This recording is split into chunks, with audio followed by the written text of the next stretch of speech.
Hey y'all, Pastor Nathan here, Matthew chapter 28 today. If you made it this far, congratulations, you have made it through the book of Matthew. Matthew chapter 28 has so much interesting going on in it. It's the culmination of what Matthew had been leading us towards, particularly since Matthew 16, where Jesus begins to predict his death, to prophesy about his death and his resurrection. And we see that in Matthew 28. Opens up with this incredible scene where the angel tells the women who go to the tomb, Jesus is not here, he is risen, just like he said he would. And I think this points us back to a few things that this chapter shows. First off, Jesus put death to death. One Christian songwriter puts it, with one breath he put death to death. So Jesus puts death to death at the empty tomb when he rises from the dead and prepares to meet his disciples over in Galilee, which, by the way, those two things, Jesus prophesied. Jesus said, look, I'm going to rise from the dead 3 days after I was crucified, and then I'm going to go before you into Galilee. I'm going to meet you there. These are things that we continue to see Jesus' prophetic office, if you will, being fulfilled here. But a few other really neat things happen before we get to the final little bit, 16 through 20. Maybe you noticed other people rise from the dead beyond Jesus. They come out of their tombs after Jesus had begun showing himself. It's almost as like life couldn't be contained. Like life couldn't be stopped. Like the overwhelming nature of Jesus' victory and the foretaste of that feast exploded and brought with it not just Jesus, but others who would testify concerning God's grace in their lives. I mean, these were folks who had trusted in the Messiah, who trusted God, who had trusted his promises. Even though they didn't get to see them fulfilled in Jesus per se, they do come back and are now witnesses of God's incredible faithfulness in this world. And they get to in a lot of ways, proclaim Jesus Christ, proclaim that God has done this incredible thing through him.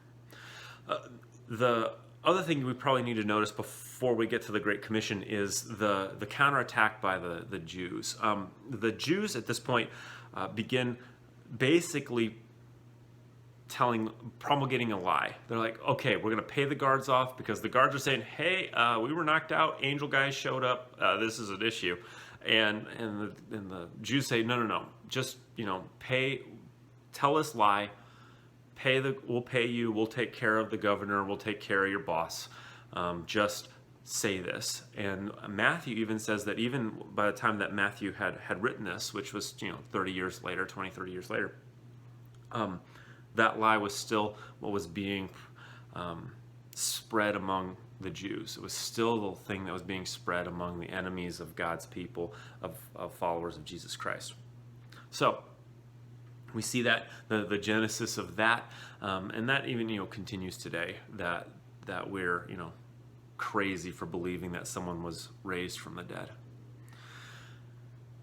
Finally, you get 16 through 20. And while this is called the Great Commission, it's not really the Great Commission in my mind. It's more of the regular commission. It's because Jesus has been doing this all along with his disciples. He's been sending them. We see this back in the middle of Matthew's gospel where Jesus sends them out to go proclaim the good news of the kingdom.